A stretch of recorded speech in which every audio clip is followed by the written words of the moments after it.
You were talking about imperialism and nationalism. Imperialism stands against nationalism.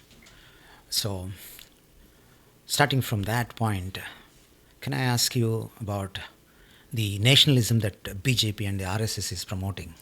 What is the difference between that nationalism and the biblical nationalism? And why biblical nationalism ensures individuals' freedom? And why that nationalism enslaves? Thank you. Very important question, which I've discussed in different books. One of the important books is Fascism. Fascism, Here, yeah. its main book is by Jean Edward Weith. Yes. I wrote a long introduction to it.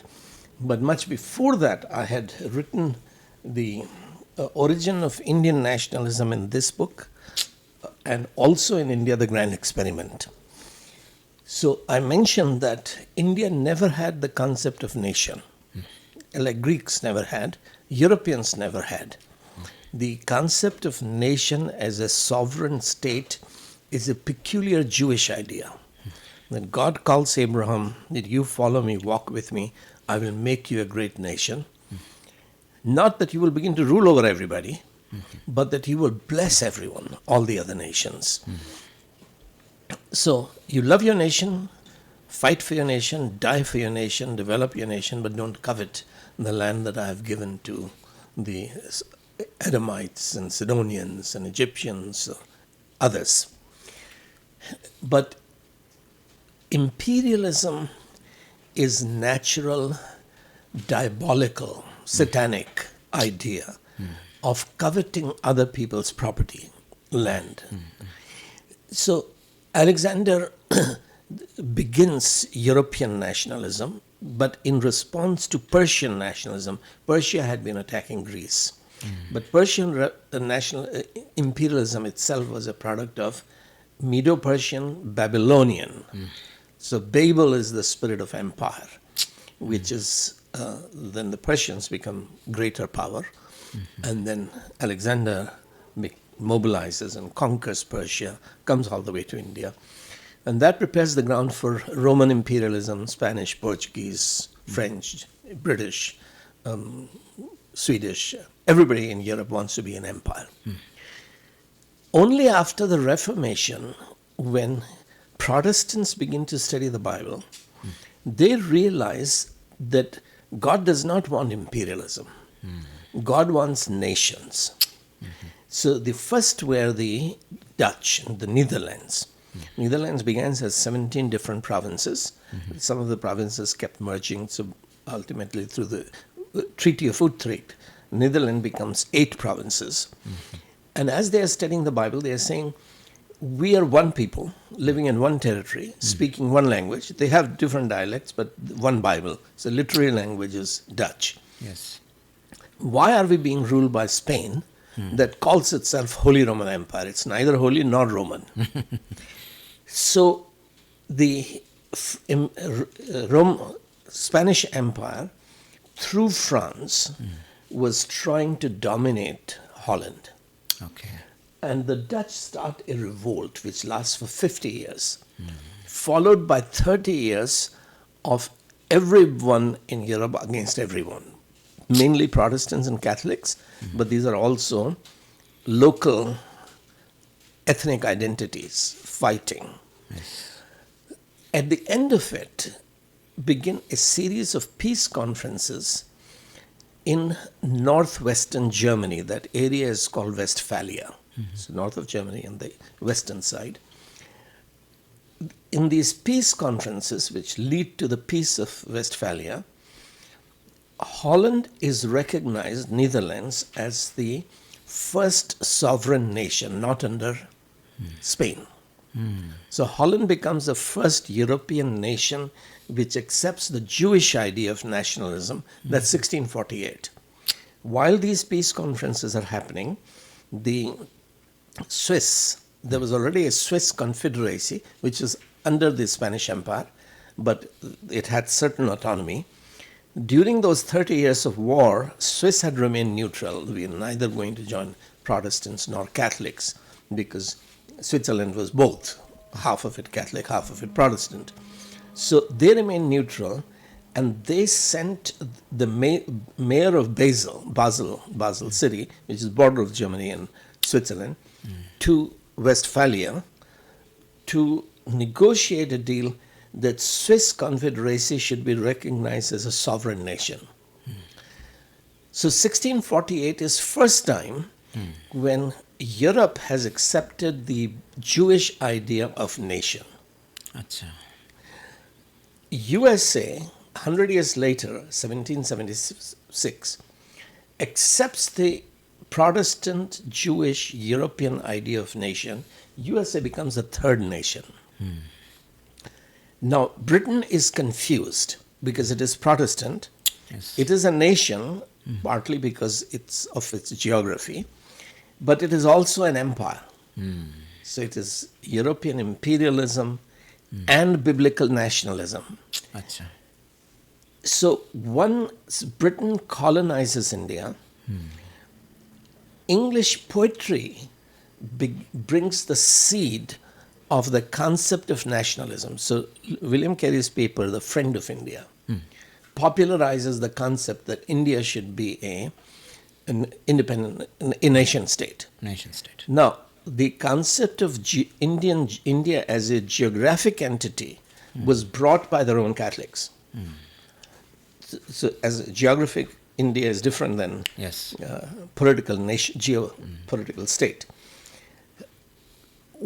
When Columbus starts from Spain, going west, he's looking for India. Yes. When he sees people in southern USA, he calls them Indians. That's how. Okay. Everybody comes to know that they're not Indians, but they're still called Indians, American Indians. American Indians. 300 years later, Captain Cook goes to Australia. Native Australians are called Indians.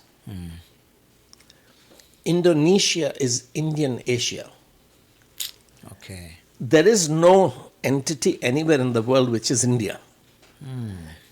But European mind is fascinated by the concept of India because the Book of Esther says that the Persian Empire extended up to India, which is the land around Sindh River. They couldn't pronounce Sindh, so they called it Hind. Yes. And when the concept went to Greece, they couldn't pronounce Sindh, they called it Ind. So through the Greek influence, Latin Bible translated the Book of Esther as Persian Empire extended up to India, which is land around Sindh River. That's Latin Vulgate. Yes. So it was the Latin, which is Greek version of Sindh or Hind or Ind, which has become India.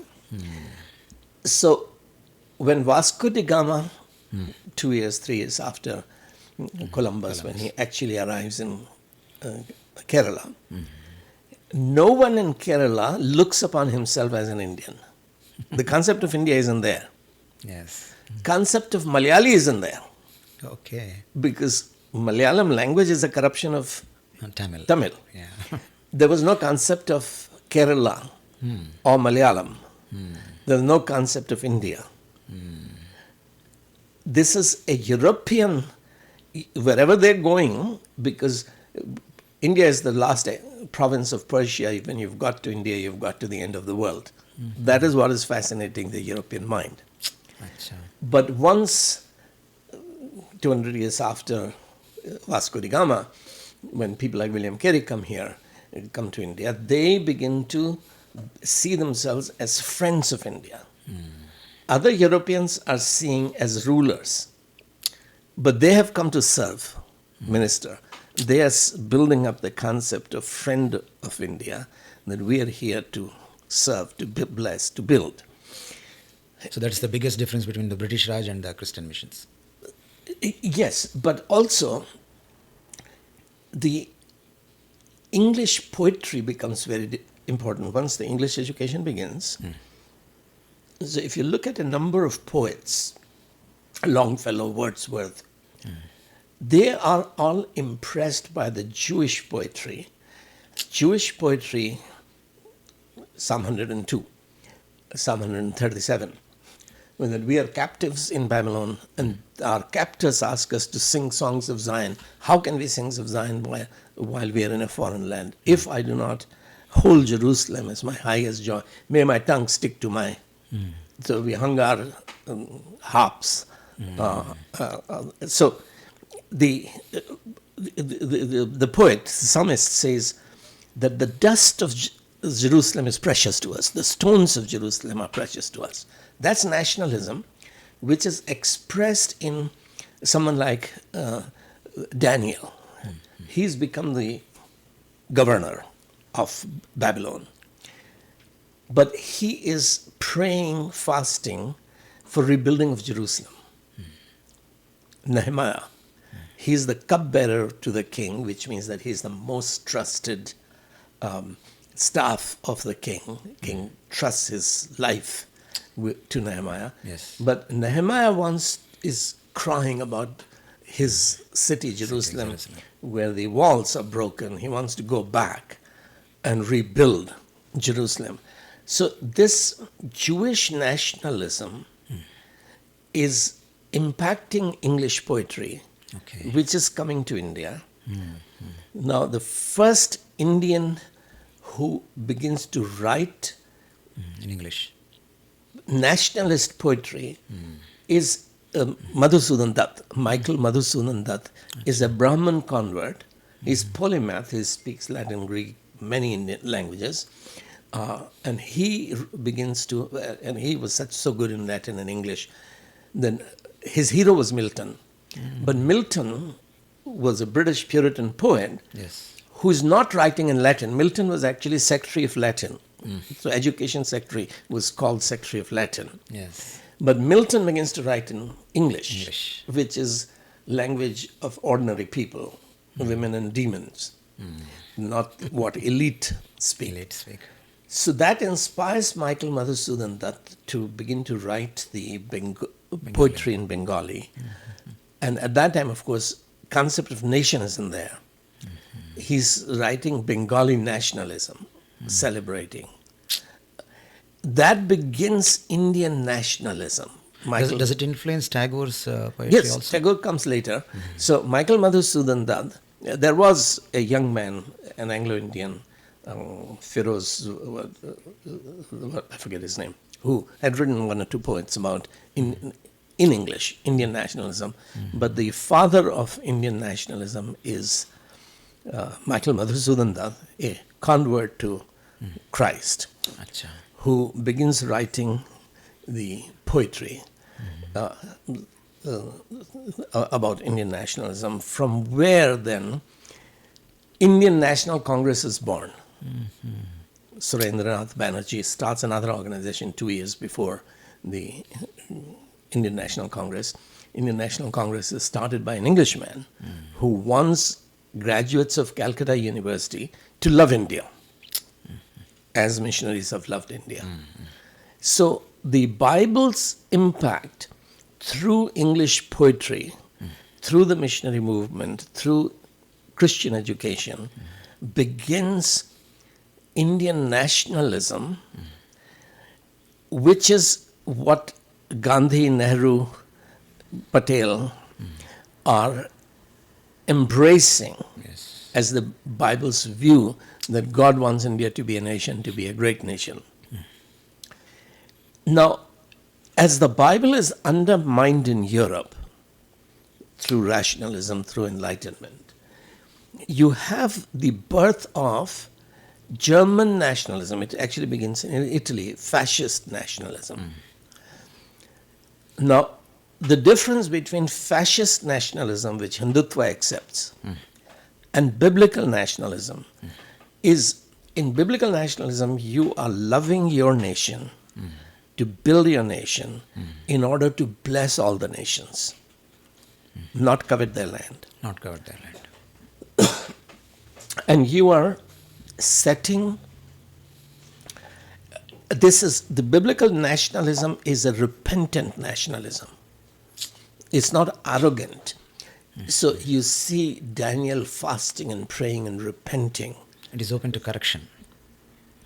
We have sinned.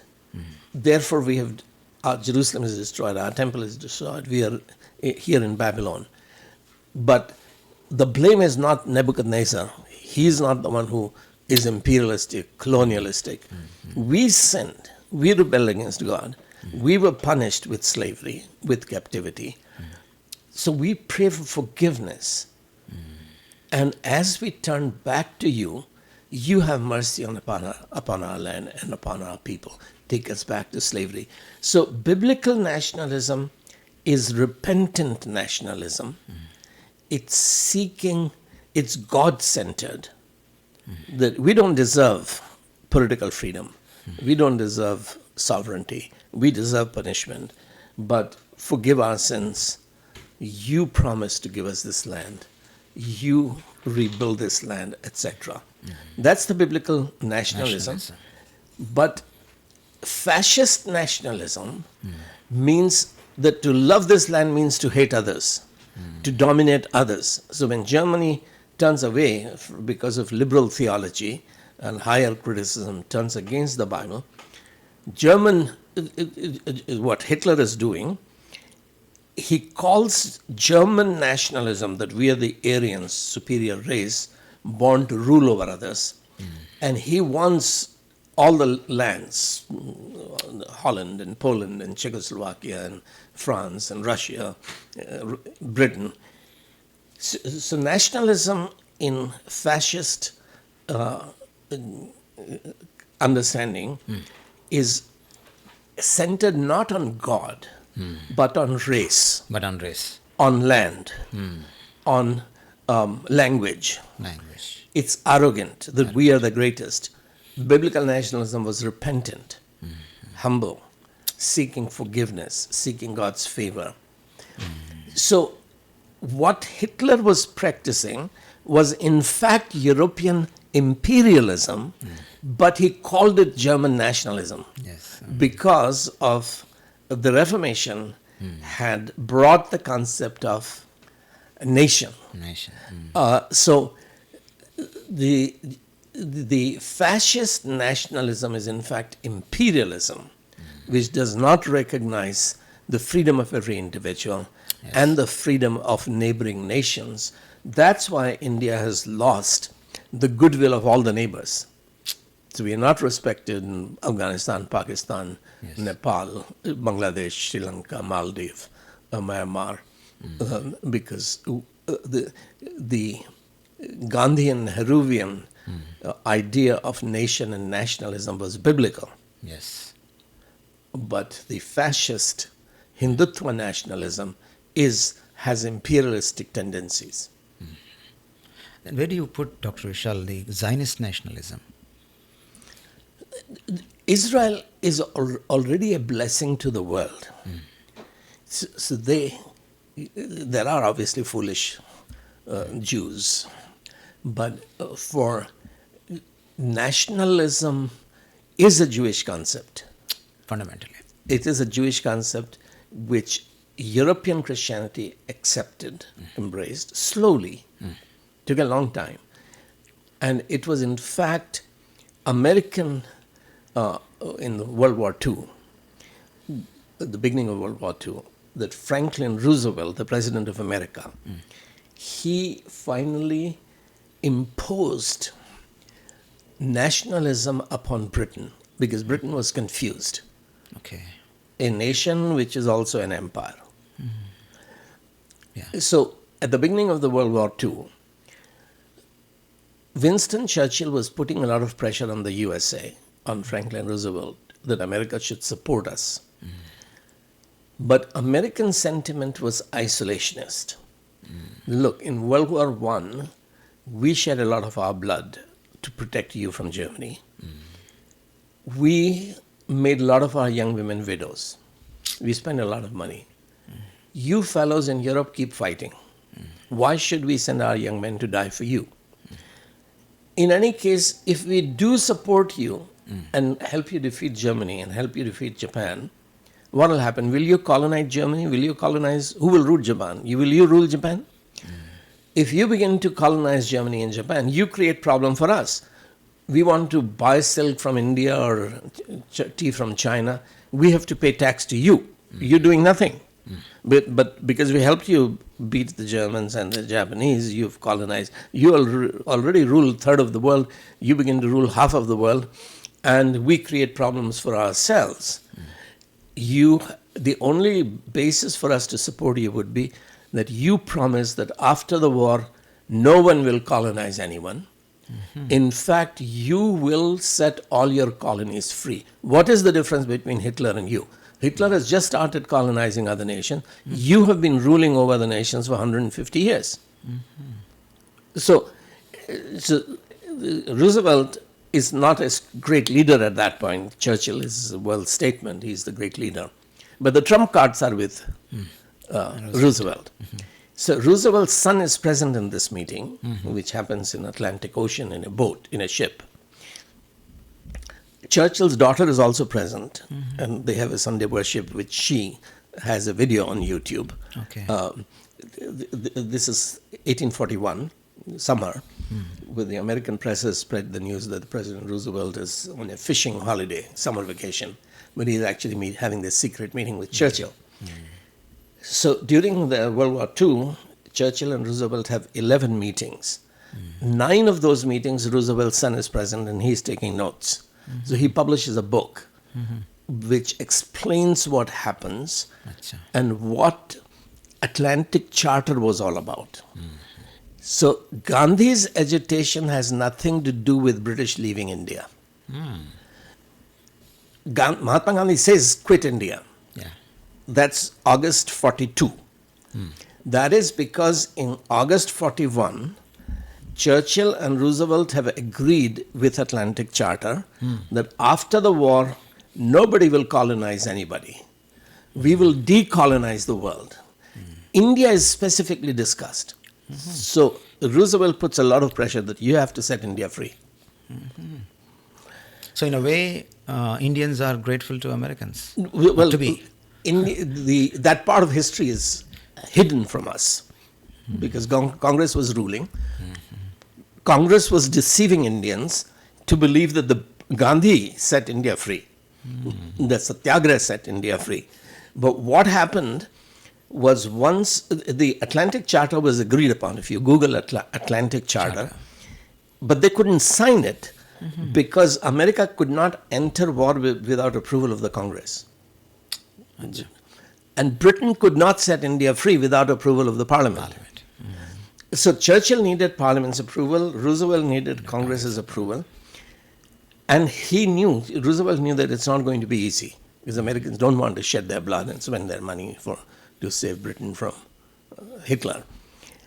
But since Roosevelt had made up his own mind, and the reason he had made up his mind to jump into the war was that Churchill was persuading Roosevelt that, look, today we are fighting Hitler, we are fighting Japan, we are losing. If Germany takes over Europe, Japan takes over Asia, 2 of them attack the USA, you will not be able to stand against. Yes. You will lose USA. Therefore, this is the time for you to fight against imperialism. So Roosevelt has accepted that, but Americans have not accepted it. But Japanese know that Roosevelt has made up his mind to enter the war, and he's trying to persuade congressmen to vote for entering the war. That's why Japan attacks Pearl Harbor. Unprovoked. Before Hiroshima's Hiroshima was a consequence. Exactly. So it is December 41 that Japan attacks Pearl Harbor because Japan is trying to take an island and it knows that the Navy from Hawaii could interfere. So he wants to destroy the American Navy in Hawaii. So attack on Pearl Harbor happens.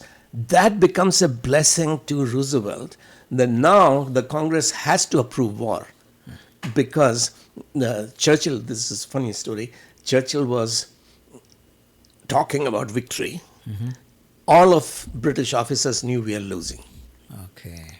There's no way we can win. We are losing. This is a political rhetoric that Churchill is doing.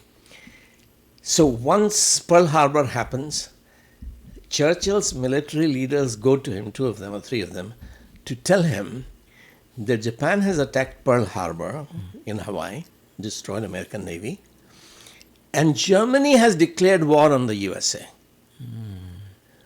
Churchill's response is, oh, so we have won.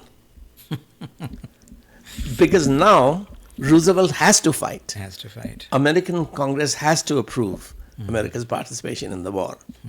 So he's cool when everybody is seeing defeat, he's seeing victory. Then, okay, Germany declaring war on America, Hiroshima, Japan actually attacking Pearl Harbor. We have won. So this is December of 41. On the 1st January 142 is when the agreement, Atlantic Charter, is actually signed by several nations. That yes, we will fight against and we will not colonize anybody. We will decolonize. Decolonize was not the word. They used the word, every colony will be given right to self-determination. Right to self-determination. Okay. So when Gandhi says quit India in August 1942, Gandhi is saying that you have signed that you will give us the right to self-determinism. We decide that we want you to quit, give us freedom. So Quit India movement. But there was a further background to it, which was Gandhi's fight with Subhash Chandra Bose. Okay. Subhash He was joining Japanese armies. Subhash Chandra Bose won the election to be the president of Indian National Congress, beating Gandhi's candidate. When was this, uncle? This would have been 41 or 40. Okay. 40 or 41. 40 probably. So Bose has defeated Gandhi's candidate for the presidency of Indian National Congress. Gandhi controls the Congress Working Committee, Patel and everybody else. So Gandhi makes sure that none of his people in Congress will actually cooperate with Bose, who won the election. So Bose gets very frustrated that he is the president of Indian National Congress, but he can't do anything. So he sees Gandhi as the problem, and he decides that India can become free by joining Hitler and Germany against the British. So he goes to Germany to meet with Hitler. And for 2 years he is in Germany. Hitler refuses to meet him because Hitler doesn't buy the thesis that Brahmins are Aryans. And it's very interesting. Yes. So he believes in Aryan supremacy, but he doesn't believe that the Indian Brahmins are Aryans. So after a long time, 2 years, he does meet with Bose. And he says to Bose that, look, I can't help you. I don't believe that you can get Indian soldiers to revolt like 1857 style mutiny. But I can help you go to Singapore, where Indian soldiers who were working for the Britain, they have en masse surrendered to Japan. So Japan has captured more than 1 lakh Indian soldiers. Okay. They're all being held together. But that's a problem. How do you feed 1 lakh people? 100,000 or so people. So Hitler sends Subhash Chandra Bose in submarines. And it takes about 3 months for him to get to Singapore because he has to hide from the British and Americans and everybody else. So he goes to Singapore, and the Japanese allow him to teach nationalism to what he calls Indian National Army. So Indian National Army that Bose builds up is Indian soldiers who were British soldiers who had surrendered to Japan. Bose says that, look, you come with me, we will begin a 1857 style revolt, we will get rid of the British and I will give you Swaraj. So the soldiers say, okay, I mean, they are prisoners there, they might as well come home with Bose. Yes. So they come, and there's hardly just few rounds are fired on the border, Burma, India border, and they surrender. And Bose is killed. We don't know how he died. But basically, Indian National Army was a joke. They were not serious. They didn't believe Bose. But Nehru and company fought the legal case to the Indian National Army leaders who were arrested and for mutiny. They were being given life sentence. In the international court. No, in British court in British India. court, okay. So you are our soldier, you have revolted against us, you have joined Subhash Chandra Bose, so you should be hanged, court-martialed. And that's where Patel, Nehru and all, with the legal background, they defend and they build up the Bose as a hero. But there is this rivalry between Gandhi and Bose. Can Bose liberate India with the help of Indian National Army, supported by Hitler and Japan? Or could Gandhi's non-violence give political freedom? So when Gandhi is speaking, quit India, that you don't have any right to rule here, he is actually fighting the political battle against Bose. No, I will give you freedom without firing a bullet, with satyagraha. Don't follow Bose. So, Quit India movement didn't liberate India. Franklin Roosevelt's pressure forced Churchill that you have to set India free. No, BJP, Hindutva, RSS doesn't come anywhere in this. Yes. Only form of nationalism at that point is biblical nationalism, which English poetry has brought to India, teaching of the Bible has brought to India, and an Englishman has created Indian National Congress. And there is no hatred. So when India has become free on the 15th of August, India invites Lord Mountbatten to be the Governor General. India decides to remain part of the British Commonwealth, which we are still part of the British Commonwealth. So, yes, there are these two versions of nationalism. Gandhi's nationalism is justice to Pakistan. We have agreed to two-nation theory. Now let's be fair and just to Pakistan. The RSS nationalism says, no, if you're going to do justice to Pakistan, we shoot you, we kill you. So the biblical nationalism is driven by love. Fascist nationalism is driven by hatred and greed. There's no sense of justice. Which Hindutva people adopted. Which Hindutva people adopted. Because Congress and its spokesman, Congress was controlling, influencing all the universities after independence. They did not know biblical nationalism. They did not respect. So the Bible was not being taught. I mean, there were like Sardarji, Kushwant Singh. He was teaching the Bible in Delhi University. How come he was teaching? He was a journalist, but he also taught English language. Okay. When I met him, he was teaching Job. But he always said that nobody can learn English and write English without reading English Bible, because English Bible is the source of all English literature. Yes. You can't understand English literature if you don't know the English Bible. So Kushwant Singh was very strong on that he says, I read the Bible 2 chapters every day. I don't go to sleep without reading the Bible. He was actually writing a commentary on the book of Job. So Neeraj Chaudhary, Babu Neeraj Chaudhary, who was called the greatest Indian writer in English in the 20th century, he points out these things. Like he has a very good section on Michael Madhusudan Dutt, why Indian historians don't give credit to Michael Madhusudan Dutt as the source of Indian nationalism.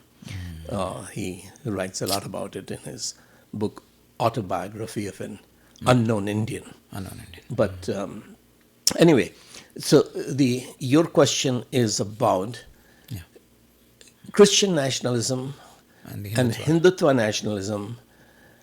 And the problem is that once Christian leadership started to be trained by the seminaries, they did not know this history of Indian National Congress and Indian nationalism and the whole idea that, our citizenship is not in this world, our citizenship is heaven, and Jesus is coming to rapture us, take us there.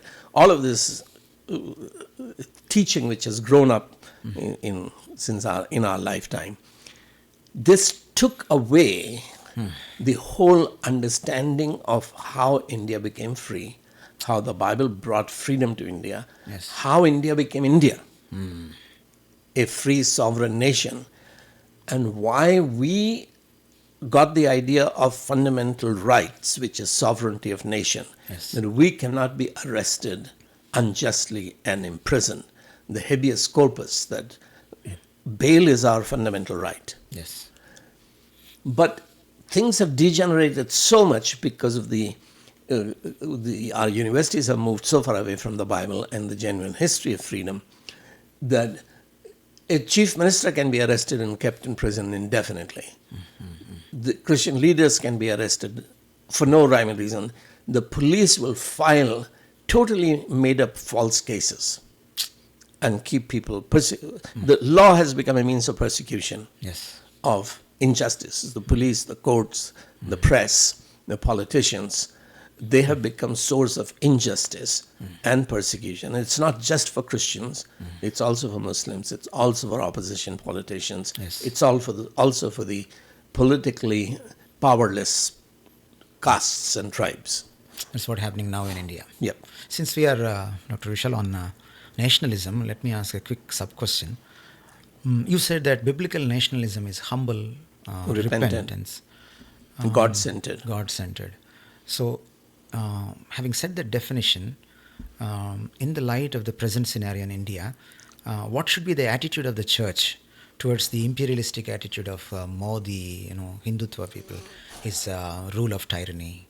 What should be the attitude of the church? Well, the church has to rewrite Indian history as that modern India is a creation of the Bible. It is a product of the evangelical movement. Like the other day I was speaking about civil service. When Telangana was still part of Andhra, in Hyderabad, 4 EGF graduates, they were teaching Bible study cells in EUs. They decided to prepare for a UPSC to become IAS officers. Andhra EGF told them that they cannot teach Bible if they are going to become civil servants. This is because nobody in Andhra EGF, no one in UESI knew that the entire civil service of India is a creation of evangelical Christianity. Few months before independence, on 15th of August 1947, Sardar Vallabhbhai Patel was invited to speak to ICS, Indian Civil Service Cadre, in Delhi, and he described the Indian civil services as the steel frame of India. So India was already created by civil servants who created that civil service. William Carey, the Bible seminaries. Some water. Yeah. It's okay. So everybody will tell you that William Carey published Bibles in 36 languages in Serampore. Yeah. Most of those Bibles were actually translated in Fort William College in Calcutta. Okay. 3 days a week, Carey was teaching civil servants in Calcutta. And the reason the Bibles were being translated there was the young men, English men, 20, 22 years, 23 years old, they're supposed to go and serve in a district in Andhra. At that time, Andhra, Telangana, one. or in Kerala or in Gujarat or in Kashmir. These languages, Telugu has no literature. There is no dictionary. There is no grammar. Tamil is a little more developed than most of the Indian languages. So the only book that is available is the Bible. So these young men already know the Bible in English. If you give them Bible in Telugu or Malayalam or Gujarati or Marathi, they can read and learn language, but they also learn how God wants them to govern India. So for the first phase of the Bible translation movement, the Bible is being translated in the college where civil servants are being trained to shape the civil service in India and to teach the civil servants the language. Once you're translating the Bible, you're also creating grammar and dictionary, etc. Babu Varghese has his book, Let There Be India, in which he goes into the details. But the Bible is building civil service in India. Peter Drucker is the management guru, most important in the last 50 years. He has a number of books, and he points out that British rule survived in India because of Indian civil services. For 190 years, how did a single English young man, 24-year-old boy, he is governing his district as the collector, which is as many people as a small kingdom in Europe. He has no British soldiers with him. Why is he being obeyed? Who are these English civil servants? Peter Drucker points out that most of these English civil servants were second or third sons of pastors, poor pastors in England. Claudius Buchanan, who was running the Fort William College where civil servants were trained, his wife was sick, so he had to often go back to England. And when he's in England, he would travel around the universities to encourage English middle-class young people that, look, the people who are going to govern India from England are riffraff of English society. They are coming to India only to make money and loot. India needs godly, good people. So middle-class families should send the best of their children. So to bless India.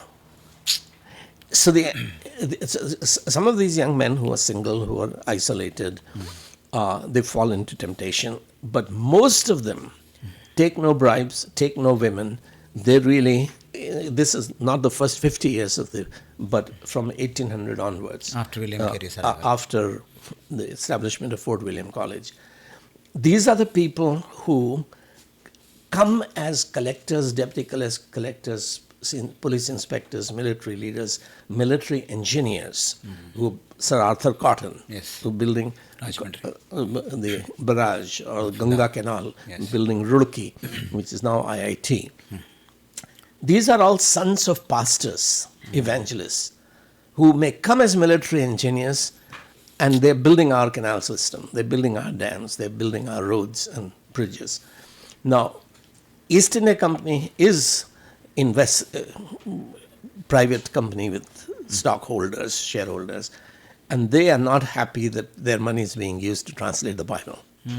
That's why the evangelical movement establishes British and Foreign Bible Society, that Bible Society should translate the Bible, but the civil servants will study the Bible. So Sirampur then begins to print the Bibles translated by the Bible Society. Bible Society is paying for it. But the directors of the East India Company, such as Charles Grant, are also the directors of the Bible Society. So now, a lot of what Peter Drucker is saying about the steel frame of India, which creates modern India, that information comes from Philip Mason. Philip Mason wrote 2 books, Men Who Ruled India. That's the source of this information. Now, given the fact that the British evangelical movement, I refer to Claudius Buchanan as the man who is mobilizing these young people to go to India. Yes. He is a disciple of Simeon, Charles Simeon. Charles Simeon is an Anglican minister in Cambridge. He is the father of the movement that we call evangelicalism today. Is in Cambridge, EU, KICU is the first EU, KICU. Evangelical. And he is the source of that KICU. So this is ironic that the founder of the EU movement in Cambridge, he sends the first 5 underground missionaries when the British Parliament had said missionaries are not allowed. He smuggles missionaries into India. Claudius Buchanan is part of the 5. Henry Martyn is the other famous name. Henry Martyn creates modern Urdu, Yes.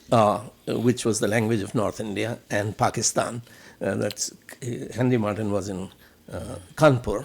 Hindi was created in Allahabad after Urdu. So Urdu was created. So Hindustani was created first, then Urdu, then Hindi. But this was all part of to renew the India. So why these languages were translated is another long big question. Yes. But sticking to the idea of India as a nation that should be governed with justice, Yes. that British Raj survives because of its commitment to justice. There is no unjust taxation. In the first phase, there is a lot of loot. Yes. But once the evangelicals begin to build the modern civil service, the steel frame of India, the police service, the police are trusted, courts are trusted, prisons are trusted. That is what BJP and Hindutva has destroyed. Yes. Congress began to destroy it, but BJP has. Dr. Vishal, coming back to the church,